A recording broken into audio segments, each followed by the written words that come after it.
ಹೋಳಿ ಹಬ್ಬದ ನಂತರ ಧನ ಸಂಪತ್ತನ್ನು ಕರುಣಿಸುವಂತಹ ಶುಕ್ರನ ಉದಯವಾಗಲಿದೆ. ಇದರಿಂದಾಗಿ ಕೆಲವು ರಾಶಿಗೆ ಸೇರಿದ ಜನರ ವೈವಾಹಿಕ ಜೀವನ ಅತ್ಯುತ್ತಮವಾಗಿರುವುದರೊಂದಿಗೆ ಧನ ಸಂಪತ್ತಿನಲ್ಲಿ ಸಾಕಷ್ಟು ಹೆಚ್ಚಳವನ್ನು ಕಾಣ್ತೀರಿ. ಹಾಗಾದರೆ ಆ ಲಕ್ಕಿ ರಾಶಿಗಳು ಯಾರು ಅಂತ ನೋಡ್ತಾ ಹೋಗೋಣ.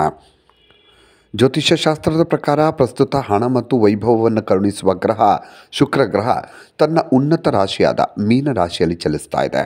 ಮತ್ತು ಹೋಳಿ ಹಬ್ಬದ ನಂತರ ಅಂದರೆ ಮಾರ್ಚ್ನಲ್ಲಿ ಉದಯವಾಗಲಿದೆ. ಶುಕ್ರ ಗ್ರಹ ತನ್ನದೇ ಆದ ಉನ್ನತ ರಾಶಿಯಾದ ಮೀನ ರಾಶಿಯಲ್ಲಿ ಉದಯವಾಗಲಿದೆ. ಹಾಗಾಗಿ ಶುಕ್ರ ಗ್ರಹದ ಪ್ರಭಾವವನ್ನು ಎಲ್ಲ ರಾಶಿಗಳ ಸೇರಿದ ಜನರ ಮೇಲೆ ನೋಡಬಹುದು. ಆದರೆ 3 ರಾಶಿಗೆ ಸೇರಿದ ಅದರಲ್ಲೂ 3 ರಾಶಿಯವರು ಜನರು ಈ ಅವಧಿಯಲ್ಲಿ ಅದೃಷ್ಟದ ಸಂಪೂರ್ಣ ಬೆಂಬಲವನ್ನು ಪಡೀತಾರೆ. ಜೊತೆಗೆ ವೃತ್ತಿಯಲ್ಲಿ ವ್ಯವಹಾರದಲ್ಲಿ ಉತ್ತಮವಾದಂಥ ಪ್ರಗತಿಯನ್ನು ಕಾಣುತ್ತಾರೆ. ಹಾಗಾಗಿ ಹೋಳಿ ಹಬ್ಬದ ನಂತರ ಯಾವ 3 ರಾಶಿಯ ಅದೃಷ್ಟಶಾಲಿ ರಾಶಿಗಳು ಅದೃಷ್ಟ ಬದಲಾಗಲಿದೆ ಅನ್ನೋದನ್ನು ನೋಡ್ತಾ ಹೋಗೋಣ. ಮೊದಲಿಗೆ ಮೀನರಾಶಿ. ಮೀನರಾಶಿಯವರಿಗೆ ಶುಕ್ರ ಗ್ರಹದ ಉದಯ ಮೀನರಾಶಿಗೆ ಸೇರಿದ ಜನರಿಗೆ ಅತ್ಯಂತ ಶುಭವನ್ನು ಉಂಟು ಮಾಡಲಿದೆ. ಯಾಕಂದರೆ ಶುಕ್ರ ಗ್ರಹ ಮೀನರಾಶಿಯ ಲಗ್ನದ ಮನೆಯಲ್ಲಿ ಉದಯಿಸಲಿದ್ದಾನೆ. ಹಾಗಾಗಿ ಈ ಸಮಯದಲ್ಲಿ ಮೀನರಾಶಿಗೆ ಸೇರಿದ ಜನರ ವ್ಯಕ್ತಿತ್ವ ಸಾಕಷ್ಟು ವೃದ್ಧಿಯಾಗುತ್ತೆ. ಜೊತೆಗೆ ಈ ಅವಧಿಯಲ್ಲಿ ನೀವು ನಿಮ್ಮ ಸಂಗಾತಿಯೊಂದಿಗೆ ಅತ್ಯುತ್ತಮವಾದ ಸಂಬಂಧವನ್ನು ಹೊಂದಿರ್ತೀರಿ. ಹಾಗೆ ಈ ಸಮಯದಲ್ಲಿ ಅವಿವಾಹಿತ ಮೀನರಾಶಿಗೆ ಸೇರಿದ ಜನರಿಗೆ ವಿವಾಹಕ್ಕಾಗಿ ಉತ್ತಮ ಪ್ರಸ್ತಾಪಗಳು ಬರ್ತವೆ. ಮೀನರಾಶಿಗೆ ಸೇರಿದ ಜನರ ಜೀವನದಲ್ಲಿ ಸಂತೋಷ ಸಮೃದ್ಧಿ ನೆಲೆಸುತ್ತೆ. ಈ ಅವಧಿಯಲ್ಲಿ ನಿಮಗೆ ಧನ ಸಂಪತ್ತಿನಲ್ಲಿ ವೃದ್ಧಿಯಾಗುವುದರೊಂದಿಗೆ ಸಮಾಜದಲ್ಲಿ ನಿಮ್ಮ ಗೌರವ ಖ್ಯಾತಿ ಸಾಕಷ್ಟು ಹೆಚ್ಚಾಗುತ್ತೆ. ಜೊತೆಗೆ ಈ ಅವಧಿಯಲ್ಲಿ ಪಾಲುದಾರಿಕೆಯಲ್ಲಿ ಕೆಲಸವನ್ನು ಮಾಡುವ ಮೀನರಾಶಿಗೆ ಸೇರಿದ ಜನರಿಗೆ ಸಾಕಷ್ಟು ಲಾಭ ದೊರಕುವ ಯೋಗ ಇದೆ.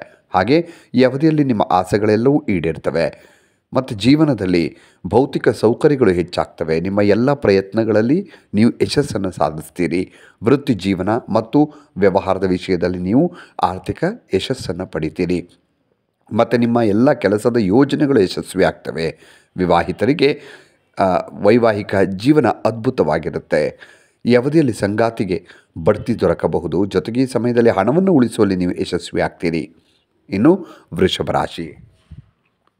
ಶುಕ್ರ ಗ್ರಹದ ಉದಯ ವೃಷಭ ರಾಶಿಗೆ ಸೇರಿದ ಜನರಿಗೆ ಸಾಕಷ್ಟು ಲಾಭದಾಯಕವಾಗಿರುತ್ತೆ. ಯಾಕಂದರೆ ಶುಕ್ರದೇವನು ವೃಷಭ ರಾಶಿಯ ಅಧಿಪತಿಯಾಗಿದ್ದಾನೆ. ಜೊತೆಗೆ ಶುಕ್ರ ಗ್ರಹವು ನಿಮ್ಮ ಜಾತಕದ 11ನೇ ಮನೆಯಲ್ಲಿ ಉದಯಿಸಲಿದ್ದಾನೆ.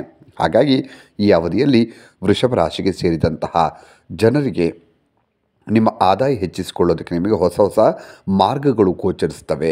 ಆದಾಯದಲ್ಲಿ ಸಾಕಷ್ಟು ವೃದ್ಧಿಯಾಗುತ್ತೆ. ಶುಕ್ರನ ಚಲನೆಯ ಸಂದರ್ಭದಿಂದ ಮಕ್ಕಳಿಂದ ಒಂದು ಶುಭ ಸುದ್ದಿ ದೊರಕುವ ಸಾಧ್ಯತೆ ಇದೆ. ಇದರಿಂದಾಗಿ ನಿಮ್ಮ ಮನಸ್ಸು ಸಾಕಷ್ಟು ಸಂತೋಷಗೊಳ್ಳುತ್ತೆ. ಕೆಲಸವನ್ನು ಮಾಡುವಂಥ ವೃಷಭ ರಾಶಿಗೆ ಸೇರಿದ ಜನರು ಈ ಅವಧಿಯಲ್ಲಿ ಬಡ್ತಿಯನ್ನು ಪಡೆಯುವ ಯೋಗ ಇದೆ. ವ್ಯಾಪಾರವನ್ನು ಮಾಡುವ ಜನರಿಗೆ ಈ ಅವಧಿ ಉತ್ತಮವಾಗಿರುತ್ತೆ. ಹಾಗೆ ಈ ಸಮಯದಲ್ಲಿ ವ್ಯಾಪಾರದಲ್ಲಿ ನಿಮಗೆ ಅತ್ಯುತ್ತಮವಾದ ಅವಕಾಶ ಲಭಿಸುತ್ತೆ. ವೃಷಭ ರಾಶಿಗೆ ಸೇರಿದ ಜನರು ಈ ಸಮಯದಲ್ಲಿ ಹೂಡಿಕೆ ಮಾಡೋದರಿಂದ ಸಾಕಷ್ಟು ಉತ್ತಮ ಲಾಭವನ್ನು ಪಡೆಯುವ ಸಂಭವ ಇದೆ. ಈ ಸಮಯದಲ್ಲಿ ನಿಮಗೆ ಅದೃಷ್ಟದ ಬೆಂಬಲ ದೊರಕುತ್ತೆ. ಹಾಗಾಗಿ ನಿಮ್ಮ ಬಾಕಿ ಇರುವ ಕಾರ್ಯಗಳು ಕೂಡ ಪೂರ್ಣಗೊಳ್ತವೆ ಮತ್ತು ವಿದ್ಯಾರ್ಥಿಗಳಿಗೆ ಶುಭವಾಗುತ್ತೆ. ಇತ್ತೀಚೆಗೆ ಸರ್ಕಾರಿ ಉದ್ಯೋಗಕ್ಕಾಗಿ ಪರೀಕ್ಷೆ ತೆಗೆದುಕೊಂಡವರಿಗೂ ಒಳ್ಳೆಯ ಸುದ್ದಿ ಸಿಗುತ್ತೆ. ನೀವು ದೇಶ ವಿದೇಶಕ್ಕೆ ಪ್ರಯಾಣಿಸಬಹುದು ಮತ್ತು ನೀವು ಧಾರ್ಮಿಕ ಮತ್ತು ಶುಭ ಕಾರ್ಯಕ್ರಮಗಳಲ್ಲಿ ಭಾಗವಹಿಸ್ತೀರಿ. ಇನ್ನು ಧನುರಾಶಿಗೆ ಸೇರಿದ ಜನರಿಗೆ ಶುಕ್ರ ಗ್ರಹದ ಉದಯವು ಅತ್ಯುತ್ತಮ ಫಲಗಳನ್ನು ನೀಡುವ ಸಾಧ್ಯತೆ ಹೆಚ್ಚಾಗಿರುತ್ತೆ. ಯಾಕಂದರೆ ಶುಕ್ರ ಗ್ರಹ ಧನುರಾಶಿಯ 4ನೇ ಮನೆಯಲ್ಲಿ ಉದಯಿಸಲಿದ್ದಾನೆ. ಆದ್ದರಿಂದ ಈ ಸಮಯದಲ್ಲಿ ನಿಮ್ಮ ಸುಖ ಸಮೃದ್ಧಿಯಲ್ಲಿ ಸಾಕಷ್ಟು ವೃದ್ಧಿಯಾಗುತ್ತೆ. ಜೊತೆಗೆ ಈ ಅವಧಿಯಲ್ಲಿ ನೀವು ಹೊಸ ವಾಹನ ಅಥವಾ ಆಸ್ತಿಯನ್ನು ಖರೀದಿಸುವಂಥ ಯೋಗ ಕೂಡಿ ಬರುತ್ತೆ. ಹಾಗೆ ಧನುರಾಶಿಗೆ ಸೇರಿದ ಜನರು ಈ ಸಮಯದಲ್ಲಿ ಧನವೃದ್ಧಿಯನ್ನು ಹೊಂದುವ ಸಂಭವ ಹೆಚ್ಚಾಗಿರುತ್ತೆ. ಇದರಿಂದಾಗಿ ನಿಮ್ಮ ಆರ್ಥಿಕ ಸ್ಥಿತಿ ಬಹಳಷ್ಟು ಸುಧಾರಿಸುತ್ತೆ.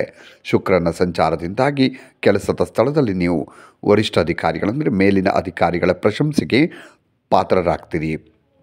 ಜೊತೆಗೆ ಧನುರಾಶಿಗೆ ಸೇರಿದ ವಿದ್ಯಾರ್ಥಿಗಳು ಓದಿನಲ್ಲಿ ಯಶಸ್ಸು ಗಳಿಸುವ ಸಂಭವ ಇದೆ. ಜೀವನದಲ್ಲಿ ನೀವು ಸಾಕಷ್ಟು ಶುಭ ಫಲಗಳನ್ನು ಪಡೆಯುವ ಸಾಧ್ಯತೆ ಇದೆ. ಜೊತೆಗೆ ಈ ಸಮಯದಲ್ಲಿ ನಿಮ್ಮ ಆಸೆಗಳೆಲ್ಲವೂ ಈಡೇರ್ತವೆ. ಧನುರಾಶಿಗೆ ಸೇರಿದ ಜನರು ಈ ಅವಧಿಯಲ್ಲಿ ತಮ್ಮ ತಾಯಿಯೊಂದಿಗೆ ಉತ್ತಮ ಸಂಬಂಧವನ್ನು ಹೊಂದುವುದರೊಂದಿಗೆ ನಿಮ್ಮ ಸಂಬಂಧ ಮತ್ತಷ್ಟು ಗಟ್ಟಿಯಾಗತ್ತೆ. ಈ ಸಮಯದಲ್ಲಿ ನಿಮ್ಮ ಆದಾಯದಲ್ಲಿ ಭಾರೀ ಹೆಚ್ಚಳವಾಗುತ್ತೆ. ಜೊತೆಗೆ ಹೊಸ ಆದಾಯದ ಮೂಲಗಳು ತೆರೆದುಕೊಳ್ತವೆ. ನಿಮ್ಮ ಆರ್ಥಿಕ ಪರಿಸ್ಥಿತಿ ಸುಧಾರಿಸುತ್ತೆ ಮತ್ತು ವ್ಯವಹಾರಕ್ಕೆ ಸಂಬಂಧಿಸಿದ ಯೋಜನೆಗಳ ಮೂಲಕ ಹಣವನ್ನು ಗಳಿಸುವ ಅವಕಾಶಗಳನ್ನು ನೀವು ಕಂಡುಕೊಳ್ತೀರಿ. ನಿಮ್ಮ ಗೌರವ ಮತ್ತು ಖ್ಯಾತಿ ಹೆಚ್ಚಾಗುತ್ತೆ. ಹೂಡಿಕೆಗಳಿಂದ ಲಾಭ ದೊರಕುತ್ತೆ. ಜೊತೆಗೆ ಈ ಸಮಯದಲ್ಲಿ ನಿಮ್ಮ ಮಕ್ಕಳಿಗೆ ಸಂಬಂಧಿಸಿದ ಕೆಲವು ಒಳ್ಳೆಯ ಸುದ್ದಿಗಳನ್ನು ಕೂಡ ನೀವು ಕೇಳ್ತೀರಿ.